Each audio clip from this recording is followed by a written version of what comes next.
एक भिखारी दिन भर में कितना कमा लेता होगा? शायद इतना कि उसे 2 वक्त का खाना मिल जाए। लेकिन इंदौर में एक ऐसा भिखारी मिला है जिसके पास करोड़ों की प्रॉपर्टी है, कई मकान है, कार है, और तो और वो सराफा कारोबारियों को ब्याज पर पैसा भी देता है। इंदौर के मांगीराम के पास करोड़ों रुपए कैसे आए, कैसे उसने भीख मांगने को एक पूरे फुल फ्लेज कारोबार में तब्दील कर दिया, डिटेल देखिए इस रिपोर्ट में। एक 3 मंजिला मकान, एक मंजिल के 2 मकान, एक स्विफ्ट डिजायर कार, 3 ऑटो जो किराए पर चलते हैं। इस सारी प्रॉपर्टी के मालिक मांगीराम है। इंदौर के 3 अलग अलग इलाकों में इनके पास 3 मकान हैं। भगत सिंह नगर में मांगीलाल के पास 16 बाई 45 फीट का 3 मंजिला मकान है। शिवनगर में 600 स्क्वायर फीट का दूसरा मकान है। अलवास में मांगीराम का 10 बाय 20 फीट का 1 BHK मकान है, जो प्रशासन ने रेड क्रॉस की मदद से विकलांगता के आधार पर दिया था। मांगीराम ने कार चलाने के लिए बाकायदा एक ड्राइवर भी रखा हुआ है। वो इसी ड्राइवर के साथ कार पर बैठकर अपने काम पर निकलता है।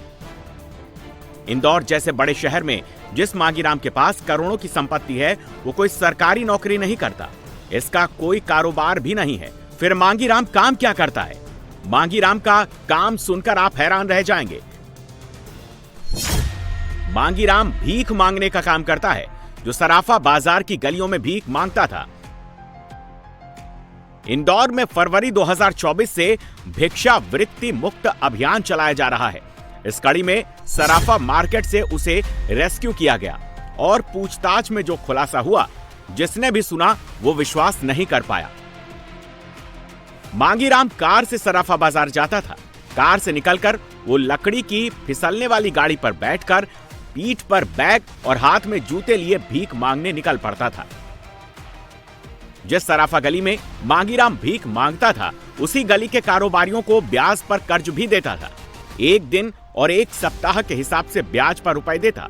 रोजाना ब्याज वसूलने के लिए सराफा बाजार आता। दिन भर भीख मांगता, शाम को ब्याज वसूलता। भीख और ब्याज से मिलने वाले रुपयों के अलावा मांगीराम के 3 ऑटो किराए पर चलते हैं, जिससे उसकी रोजाना आमदनी होती है। रेस्क्यू दल को सूचना प्राप्त हुई थी कि एक व्यक्ति जिसका नाम मांगीलाल है, लगभग प्रति सप्ताह सराफा में आके भिक्षावृत्ति करता है और ये कुष्ठ रोगी है। तो इसके लिए रेस्क्यू दल ने सुनियोजित ढंग से जाकर रात में 9 बजे से 10 बजे तक वहाँ रुका और इसको रेस्क्यू किया। रेस्क्यू करने के बाद जब इसके संबंध में जानकारी निकाली गई, तब पता चला कि यह व्यक्ति जो मांगीलाल है, इसके पास 3 पक्के मकान हैं, जिसमें एक मकान 3 मंजिला है और 2 एक मंजिला मकान है और अच्छे एरिया में है ये मकान।